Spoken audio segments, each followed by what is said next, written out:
This is the pipeline execution team's office hours for February 9th, 2023. Our topic today on the agenda is the Epic configure CI minute limits per project and subgroup. So I'm going to go ahead and share my screen for the Epic just to talk through where the feature set is going and kind of recap what we talked about last time. Everything around. So the larger problem to solve with this Epic is really allowing namespace admins and for self-managed instance admins to get a more granular level of limits on projects. So there's a case specifically from the Drupal community who's running a self-managed instance who wants to limit within subgroups or projects the amount of CI minutes they can consume per month, which totally support that. So we had some community contributions that came in initially to support that, but there's some confusion in the code probably around quota versus limits and what is applied from the license down. And so the contribution would have circumvented the license quota that is set on GitLab.com users and against the shared SaaS runners.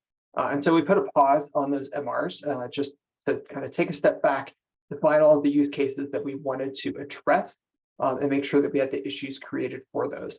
And so now I think at this point we have all of that in this Epic and a couple of different ways to think about it in tables and in issue lists and in diagrams to try to kind of set out quota is what comes with your license and it is applied to those shared SaaS runners. That plus the number of purchased minutes is what is applied. Within that, we want to allow namespace admins to set limits of how many of those minutes projects can consume per month. And so try to sketch that out within this hierarchy, within this diagram. And then we have a good list of the issues here and kind of an implementation phase plan to approach this and to set this up. And I think that the first thing that we would want to tackle is really the Drupal use case of setting that CI/CD limit per project on self-hosted instances. And so that's the issue here. And then doing that within a subgroup, again, for self-hosted. We may find that those two issues cover both for self-hosted and for SaaS, but as long as it's applied to, within that quota for those SaaS users, then we're in a good spot. So before we move on from that, any questions about kind of the larger goal or some of the things that have changed since the last time we held the community office hours, or if you have additional questions from the discussion we've been having in the issues in the epics and the MRs.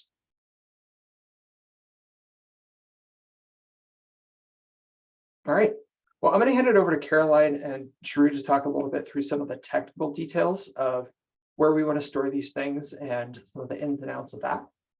As our next topic on the agenda. Okay, I'm actually going to pass it over to Drew directly. We went through it yesterday and we think we have some good technical guidance based on our reading of the issues.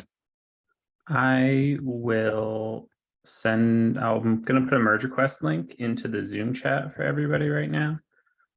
I'll be sharing my screen and walking through it and pointing at stuff, but just if people want to hold on to that and poke around and look at other stuff while I'm talking, feel free.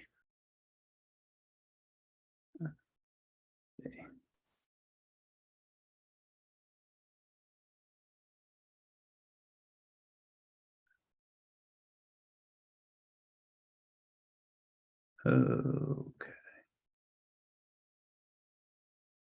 All right. So this is a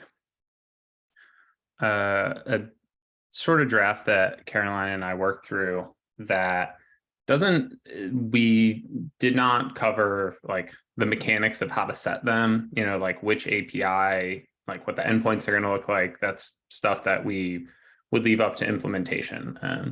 When we were working on this before, the problem James mentioned about, like, oh, well, suddenly your purchase CI minutes won't matter.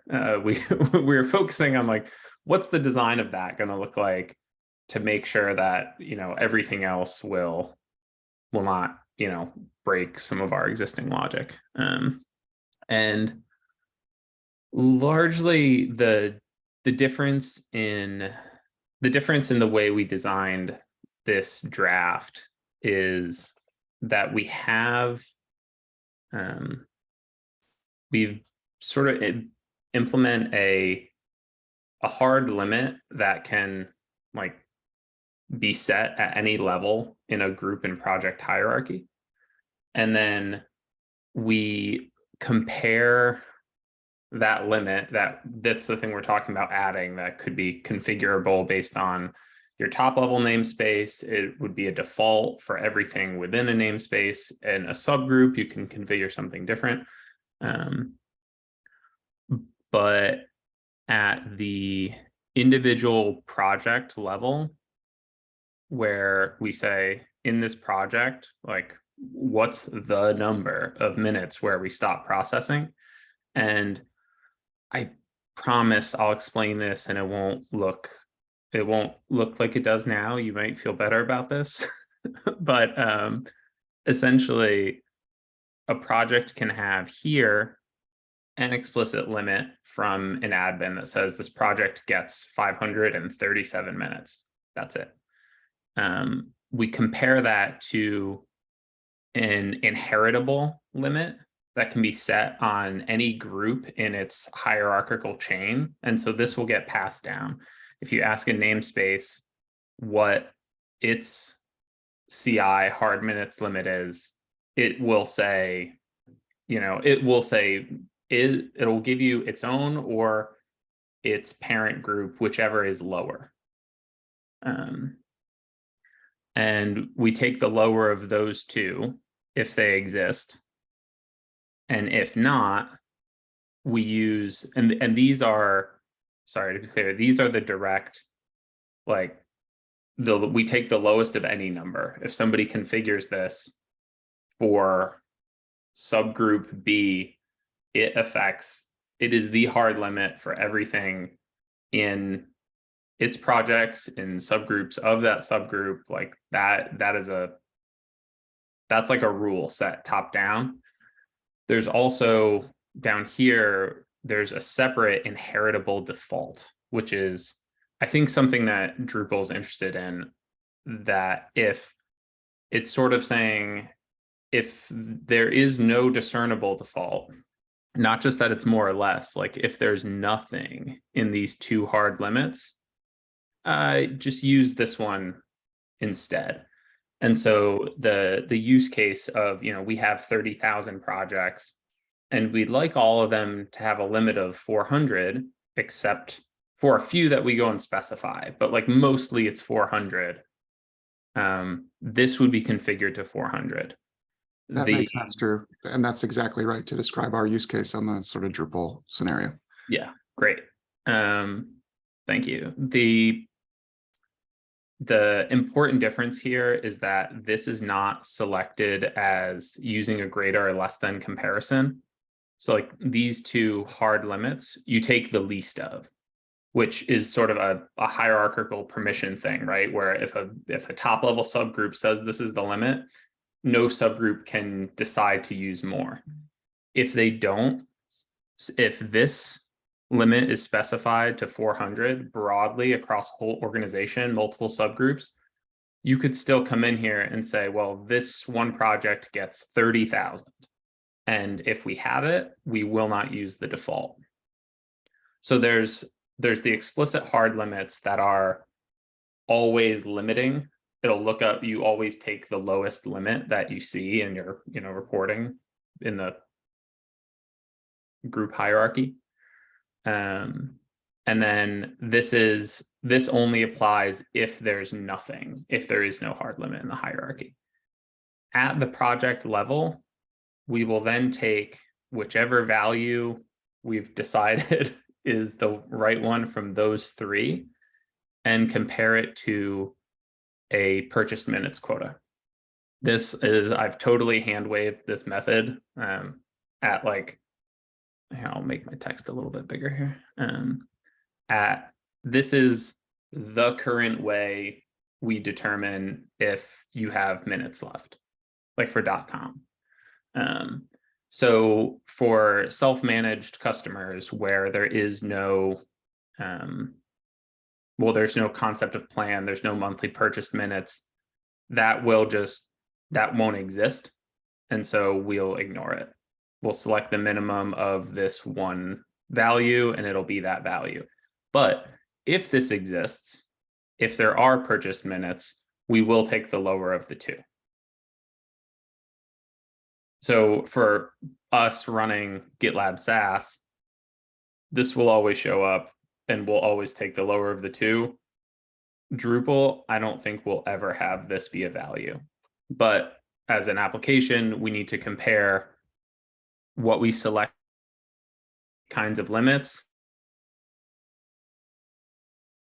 and take the lowest one. Just it's to make it universally functional. That makes sense. Cool. There's a few particulars that I'll cover quickly before I stop for questions. Well, sorry. Let me stop for questions about that. Any questions about this bad boy before I move on to where to where some of these settings are going to live? I don't know that I have specific implementation questions. I know Anatoly has been doing most of the sort of initial MR implementation stuff, so he'll probably have the details about taking it from sort of code sketch to functional. But overall, I do think it, as I said before, I think it meets the use case that we're talking about. And then, yes, I totally think it, making it generic so that we can continue to follow. Right, we don't want to be hacking GitLab for our special use case. So making sure they're generic solutions so that we're using this as a kind of off-the-shelf feature that stays caught up with everything you're doing is an important part of making this work. So yeah, but yeah, yeah, no, great. And honestly, I think this is going to be great for SaaS configurability too. We have folks with some sprawling organizations on SaaS that I think would appreciate some of this control when the greater your minutes purchasing, the more you might be interested in this. So I think it's going to work for everyone. Hey, Drew, does this apply to all runner types or is this just shared runners then? That is an implementation detail of this huge hand wave that I did down here. Okay. So it would follow the same logic that's built in there. So the plan here assumes that question is already answered somewhere else in the application. Okay. If the part of the strategy about doing this comparison as close to your pipeline and build it like in the project, not doing a calculation at the namespace, is that we can get very granular in here in this logic and say, like, does this project have minutes? What sort of runners are assigned to this project? Does it have are there tags for its builds? Like, we could ask those sorts of questions and handle it in here. This stuff up here is purely a number of minutes calculation. If there's runner specific things, that's either in here and we built it somewhere else, or no, it's not part of this plan up here. Okay. This is all of the quota logic as it exists today when it comes to license works on shared SaaS runners. There's also group runners or project runners. And I want to make sure that either we're staying out loud. This is only going to apply to the shared runners on a self-managed instance. Group runners and project runners will still use whatever they use without being able to set limits on them. Or we carve out that use case and say, and here's how we're going to handle for the group runner situation at least. And so I wanted, I mean, really that's a question for Tim and Anatoly, is that a use case that we need to cover here? Is that a use case that we can handle later? Primarily, you're focused on that shared runner use case.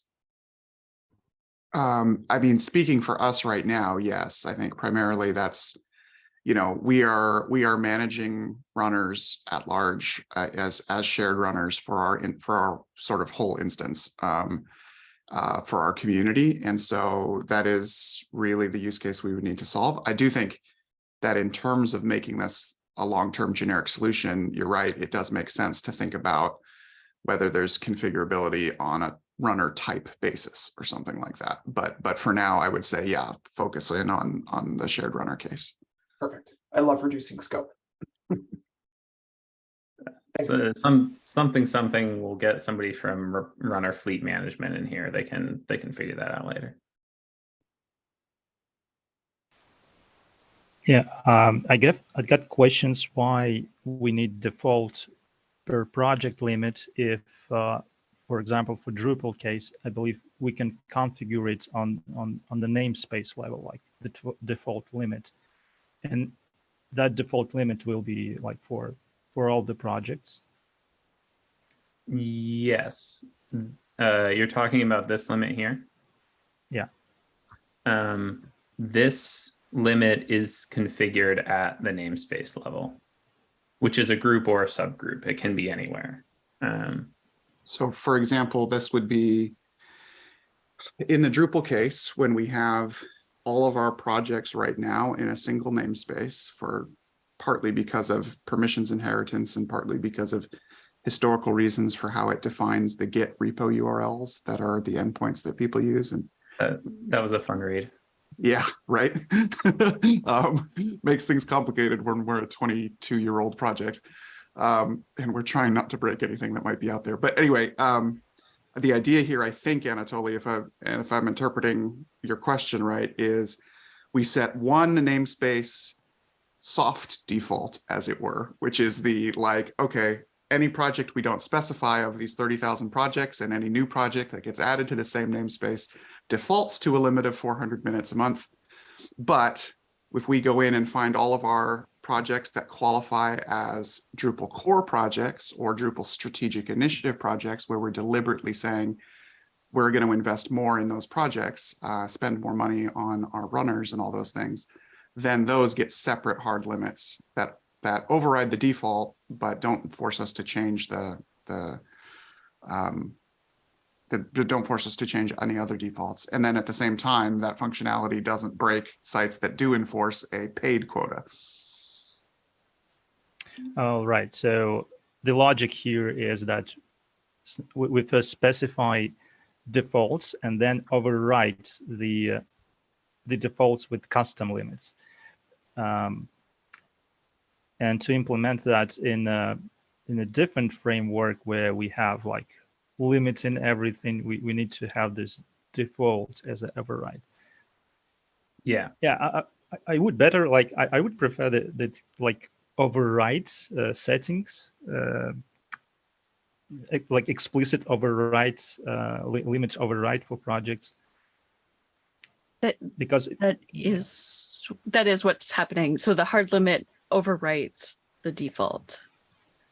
Right. So essentially the difference here is that the default per project limit can be overridden by a higher number. Yeah, is it possible to name the variable like overwrite, like CI minutes limit overwrite? Yes, I am not attached to any of the names in this merge request. Yeah, because for me, hard limit is something that you cannot cannot grow more than like anything else. So the idea that hard limit can be greater is kind of alien to me. So let me run through this again, because I think we might be swapping the functionalities here. The hard limit is at any, no matter how many groups and subgroups you have, if a top level namespace, subgroup, subgroup sets a hard limit, nothing under that in the organization tree can go above that limit. So Okay. that'll exist. I don't think that's mostly what Drupal wants to use, though. We won't use that particular one, but other people in our use case, that will be unset for our namespaces and projects. So that'll have no value, which is what allows the next variable or the next limit to or function to use its default. So this will be your 400-minute limit that exists in the absence of any other configured limit. And for most of our special projects, our Drupal core, our strategic initiative projects, it's the line 41 explicit CI limits that we will have set. But in our particular use case, we'll almost never set a namespace one. So if the default per project limit was set to 400, you could set this to 10,000 for one project, and that one project would get 10,000. If you set this to 400, you could not. You could set this to 10,000, it wouldn't matter. Like if this is set to 400, the limit's going to be 400. Okay, with that, totally, we'll have to finesse the naming to help make that readable, but I think I get it. These are, I think, visibly hasty. Please. Yeah, I think that the limit hierarchy is clear, so that on the top level, if you set the limits, it will set the upper bounds for all the lower limits. So I just expected something like just limits, like namespace limits, project limit, and that's it. And then these defaults per project would be limit override, or per project like override. That would make it easier for me, but it's not the logic here. I think it's just the reverse. This would apply everywhere and is overrideable by this. Yeah, I think if we were like just to abstract those variables like into in a normal variable, it'd probably make a lot more sense. So there is also the namespace. I was thinking that namespace instance level. I was thinking that there should be instance level as well that specifies defaults for like project limits. And then if you have to extend that for specific projects, you set a different override value that is not dependent on anything at all. But yeah, okay, so it will be easier to have those cases listed and then how to these variables match these cases, like see these settings in the table maybe. Yeah, so I think we could do it at the instance level. I don't know, we might use plan default. We have plan defaults and plan limits. For Drupal, I think because you have that one top level namespace called project, setting this to 400 for the project namespace will be functionally equivalent to setting it for your whole instance. Yeah, in our particular use case, that will function in the same way. Okay, great.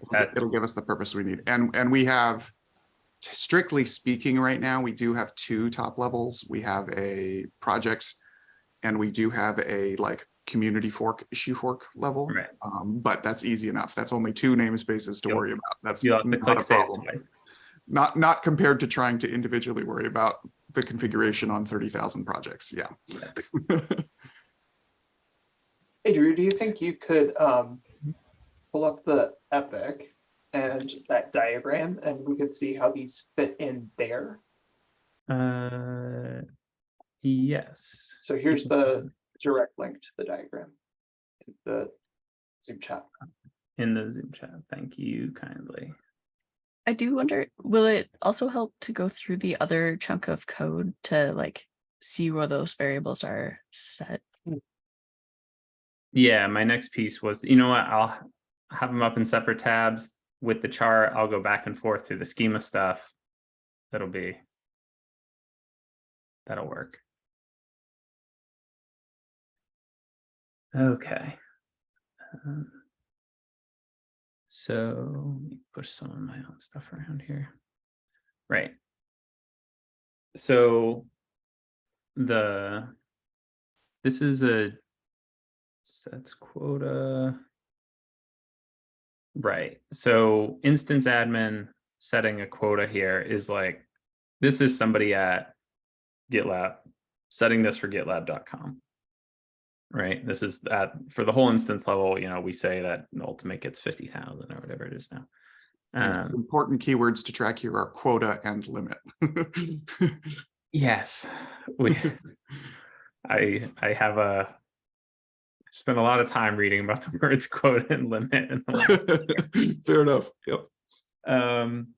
So everywhere that we use the word quota here, we're using, which I think is very helpful. We're calling it a license quota. Might actually change this to say license quota as well. With the idea being a quota is something that you've purchased and can use up. It is your purchase. So when we talk about this for GitLab SaaS, we think of it as you are purchasing a portion of the available compute. So quota equals purchased, limit equals configuration option. Yes. So that's when we get down to the limits that we're saying there can be configured at the namespace level, like here, and they'll inherit down to its own to projects and subgroups. And then at each project level, when any given pipeline is running, we just say, hey, project, what's our limit? And the project can inherit the project can be any one of these inherited things. It can be its own project limit, and it could be the namespace limit, it could be an inherited namespace limit, or it could be the license quota. And that big Lisp looking block of code that I had in there chooses between these three things.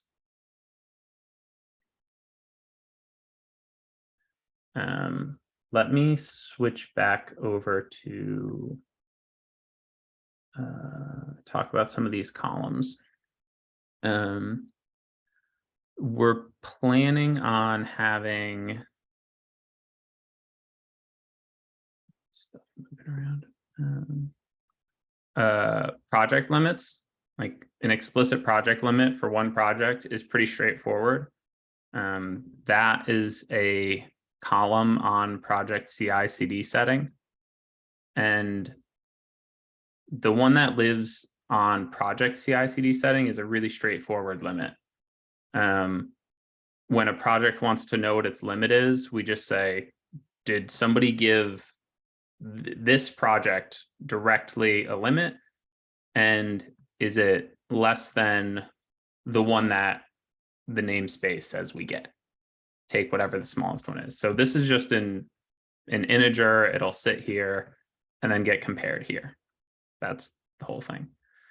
The fun starts when we're doing the inheritable hard limit, which lives as a namespace CI/CD setting. So it is configured at the level of a namespace. This could be a group, subgroup, top level namespace, any one. They all chain together.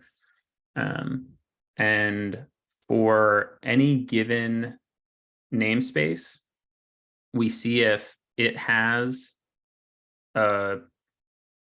it could check its own column value, simple integer, just kind of like the one in the project CI/CD settings. But if the namespace has a parent namespace, then we compare our column here to the parents and select whichever one is smaller.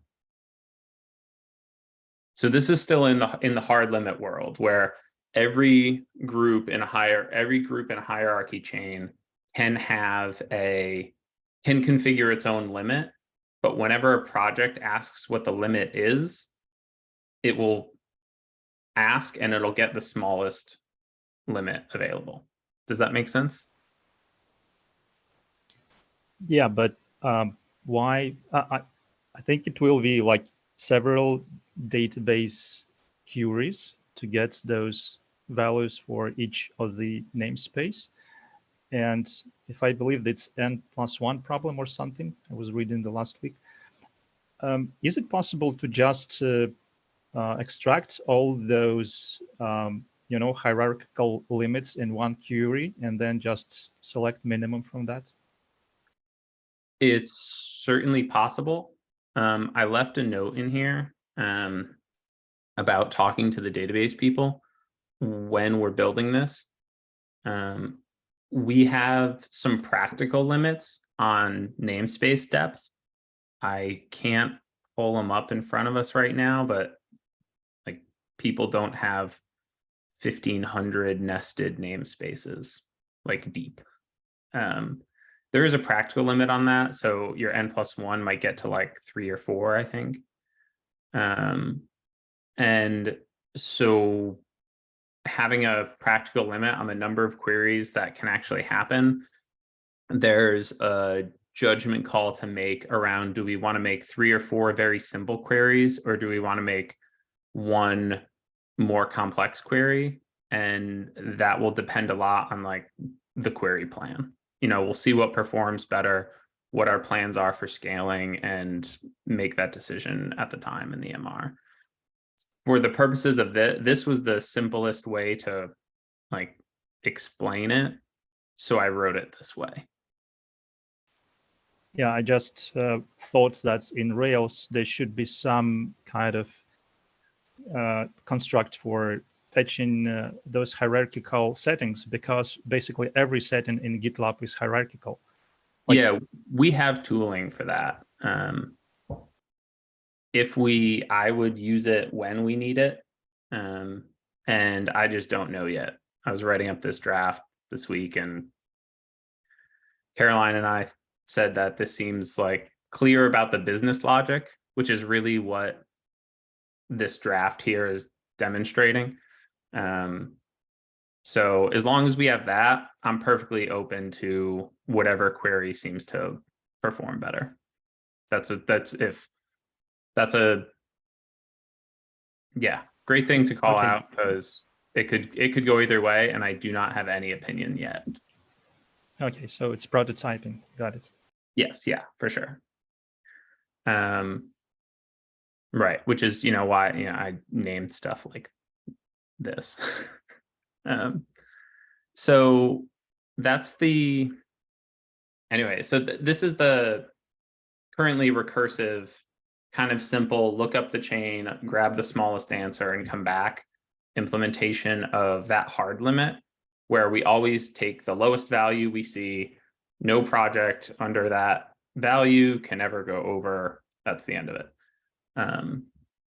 The inheritable default that can be overridden by a higher value is a little bit more interesting.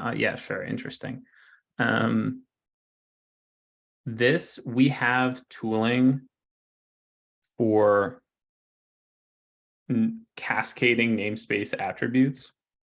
We have a whole like meta-programmed module about this, where you can set a value somewhere in a namespace hierarchy, and you can lock that value, and it becomes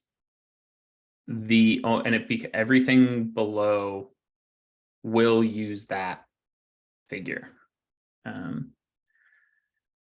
I again put a note here that I'm not sure if we can move this directly into namespace CI/CD setting and have it work exactly the way it currently does in namespace setting, which is a similar like configuration model.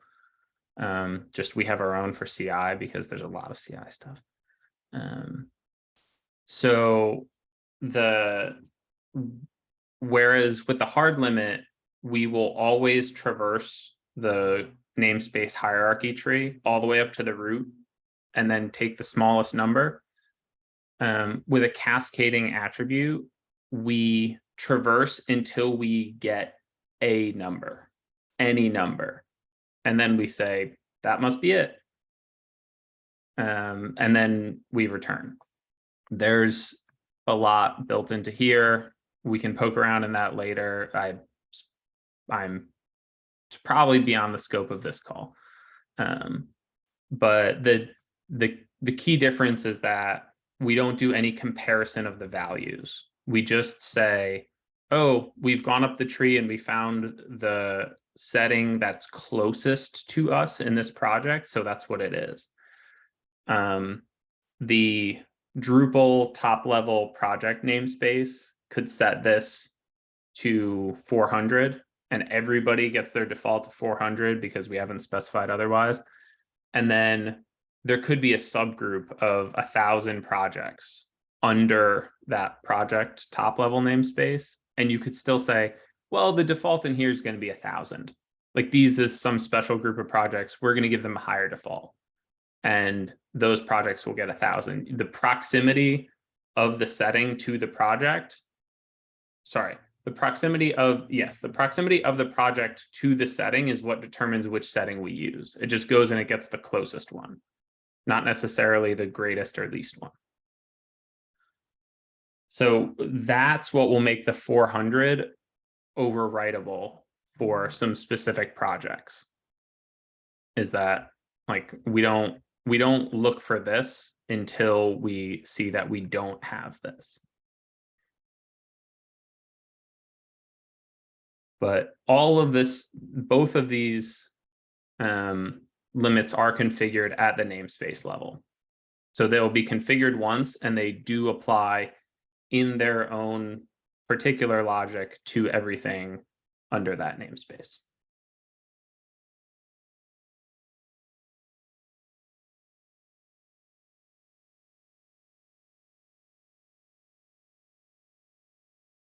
Any questions?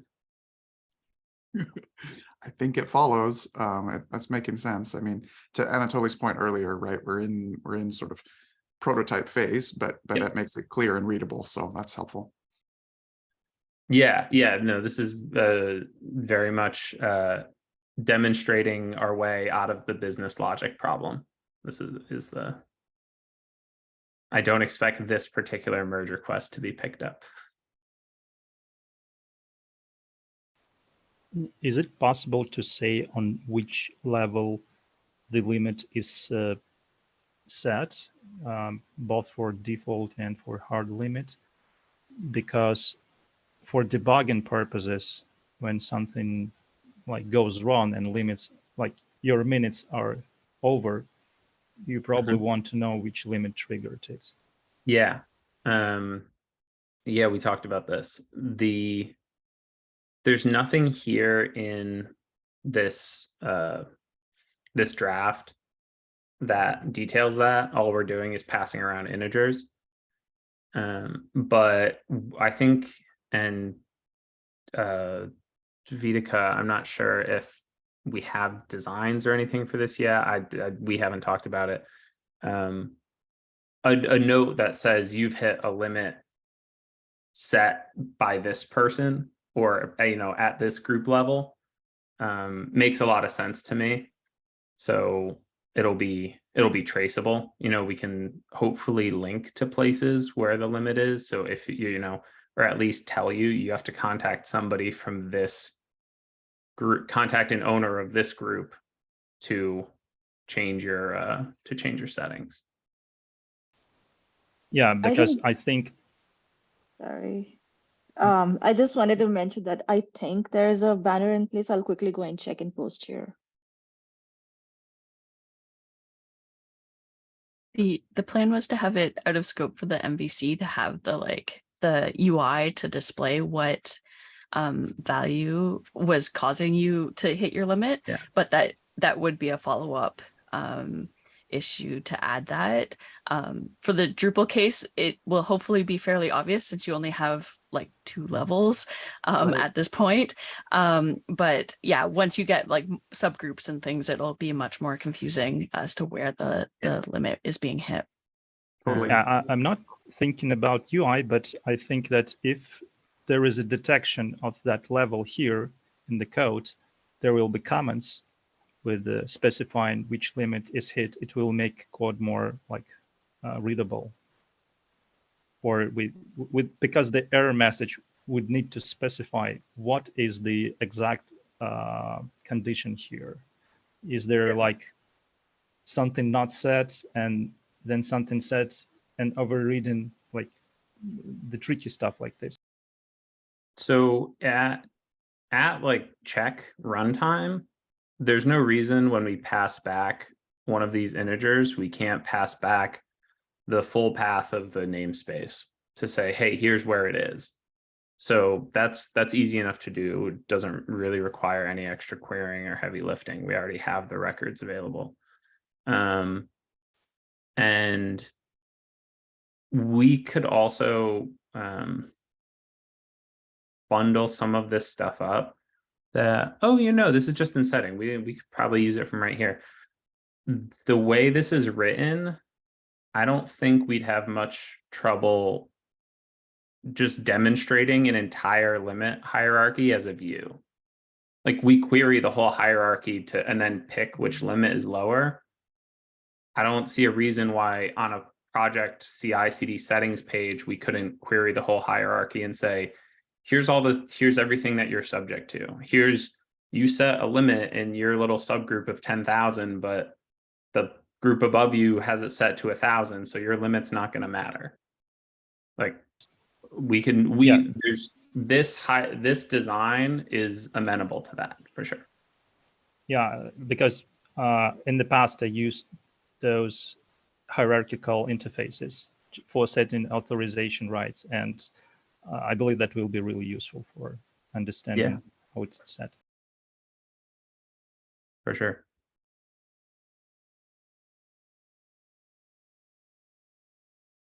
For anybody watching later, there's some chat happening. I think, or Peyton says that I think docs will agree or help here. I agree. I think that the error that shows up today when you're out of minutes appears in the job log. And so a boring solution might be to, after you run out of minutes and the job can't start, to dump out the limits there. And we think there's some errors on pipeline creation as well. If a pipeline couldn't be created at all, there might be some banner alerts happening in the UI, but we're working to confirm that now.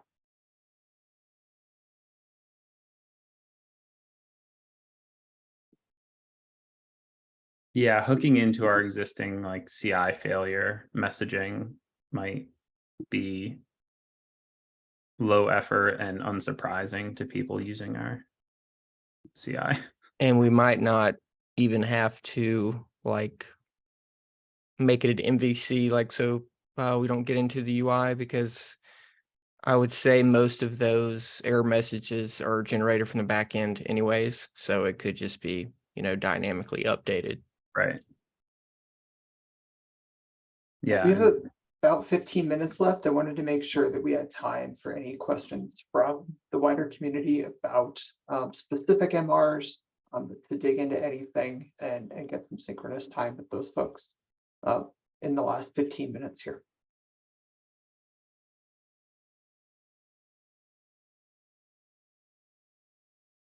If not, I'll let Drew keep talking. And that's my spiel. Yeah. I'll say I don't have specific questions on the implementation stuff. I might have to drop as questions are going on specifically. So I'll just really quickly say I want to thank Anatoly in particular for doing a lot of work to do a bunch of initial MRs and actually kind of get the ball rolling. And then a thanks to everyone on the GitLab side, James, Drew, Caroline, Peyton, others who have just kind of made it possible to figure out how to do this kind of contribution. It's kind of been a test case for understanding it for a community the size of Drupal's and how we can make an improvement on this level. And so, yeah, just wanted to say that I really appreciate that. I appreciate Anatoly's efforts quite a bit. And I appreciate the concept of these office hours for this sort of conversation. I think this has been good. So. Within GitLab, there's some other groups who are doing monthly. That was going to be one of my follow-up questions was, is this valuable? Should we continue to do this as a product group and just make this a regular meetup?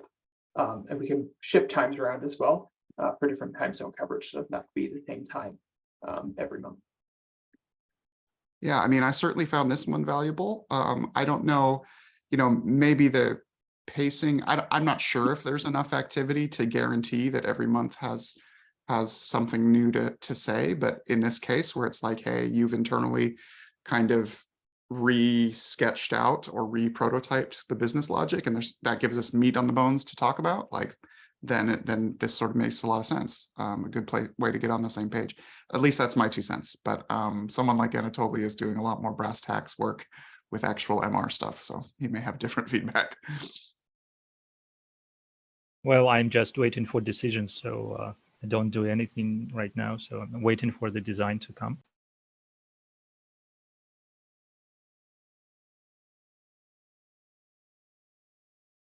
All right, well, I think we can make these monthly moving forward, because we have other topics outside of CM minutes that we could definitely talk about, or review MRs with folks who are looking to contribute in other areas of the product.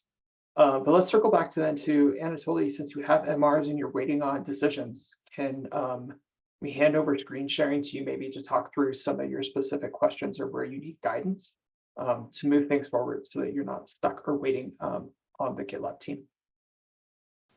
Well, it's just a simple MR. It just adds projects limits setting, and that's it. So, I mean, once the decision is made, I will look forward how to add some logic to that and how to check that, and all the things would follow. So for now, I just need to understand the whole logic behind it, and basically like make it unblocked, merged, and then move on.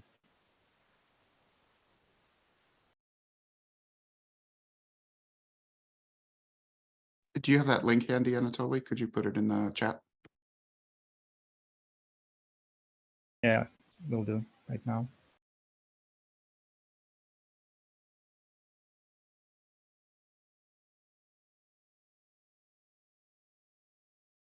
I think it's the one that we were chatting in earlier this morning, or my morning, Anatoly.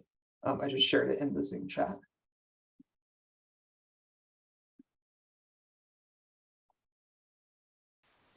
So yeah, it was my first MR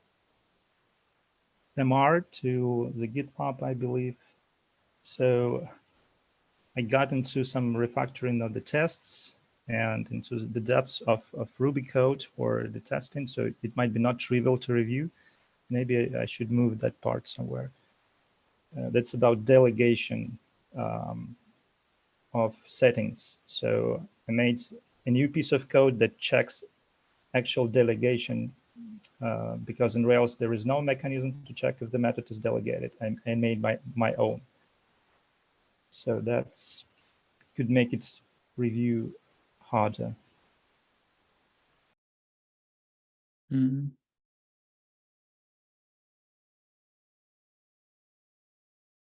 Drew, you took an initial look at this back in November, and we were waiting on some decisions. I think at this point we've made, and the MR that you have that sketched those out today of how the limits work would apply here. I think that this would need to be reworked a little bit to use those concepts, and then we can move it forward. Yeah. Sorry, go ahead. Yeah, I mean, the naming, the placement of the settings, and for like my initial MVC should be like just a project setting, and then in Drupal you kind of can get the script and set these limits for all projects just one-time way without UI, but that won't be like a long-term solution for administrators and the people. So like the MR is simple, but the decision how to properly integrate it is probably not. Yeah. It sounds like possibly and I don't know what's already there. I'm only just re-looking at the MR, but it sounds like possibly another comment round from from Drew or Caroline on the existing MR to integrate it with the sort of prototype sketch that we just saw today might help give that direction. Yeah, I think this makes sense as the direct and explicit project limit. I'm gonna have to look at this again and dig into the delegation code and make sure I understand what we're doing there. And I can write back on the MR about that. Yeah, the delegation code is hard because it's checks the source for the method. And if the source is basically starts with delegate, it means the method is delegated, but not all Ruby objects have source. So sometimes this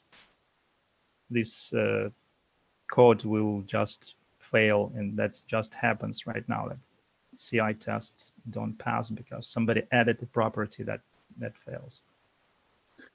Right. If that isn't actually like 100% necessary for the setting, it might make sense to like separate that out into a separate MR, Yeah, that's just so that to separate the concerns there, so that we aren't mixing or blocking this.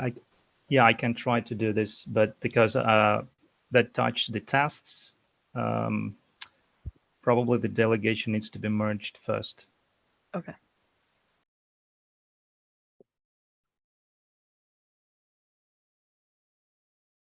Okay.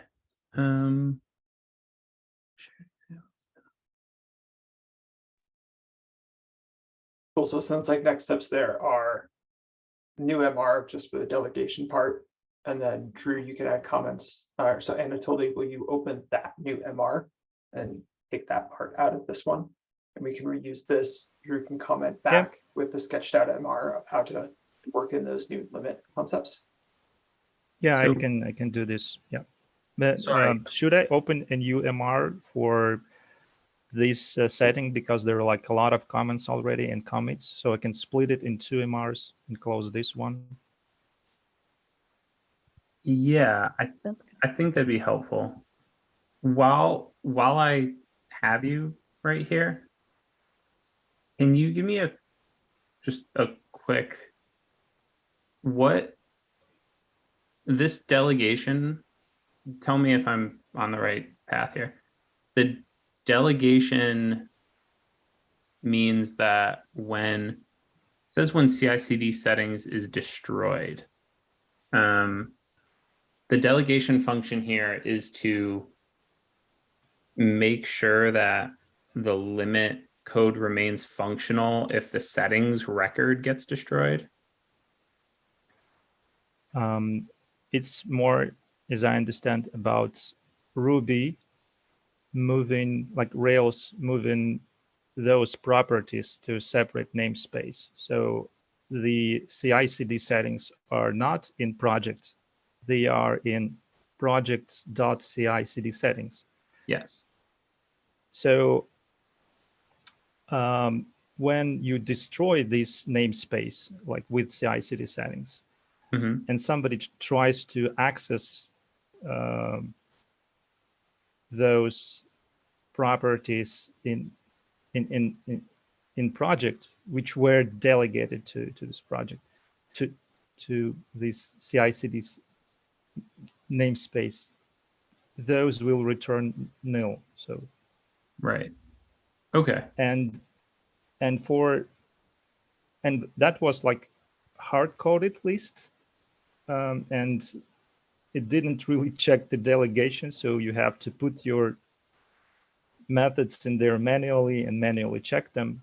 So when I wrote this method, and it immediately caught 2 errors in this list, so I decided that I should go this way. Okay.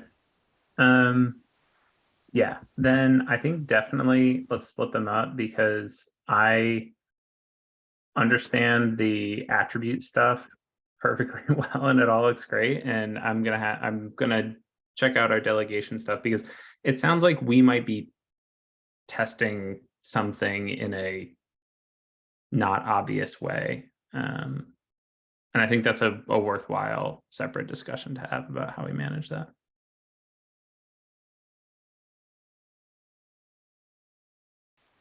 Okay, so I'll try to do this tomorrow, Okay, like by tomorrow. thanks. And feel free to ping me on both of them. Okay. Totally. Thanks, Drew. All right, well, we're sneaking up on the end of time. I want to make sure everybody can get to their next thing if you have something scheduled at the top of the hour. Awesome. Okay, well, thanks, everybody. I really appreciate the time and the invite to this event. And James, in particular, thanks for organizing us and kind of getting us together for this. Yes, I'm excited that we got folks here to talk. This has been good, definitely energizing, and we'll keep this moving forward. So I'll share the notes back into all the places, and I'll post this on our Unfiltered channel as well, so that the wider community can see it and keep up with how we're progressing on this topic. Awesome. Thank you, everyone. All right. Thanks, everyone. Cheers.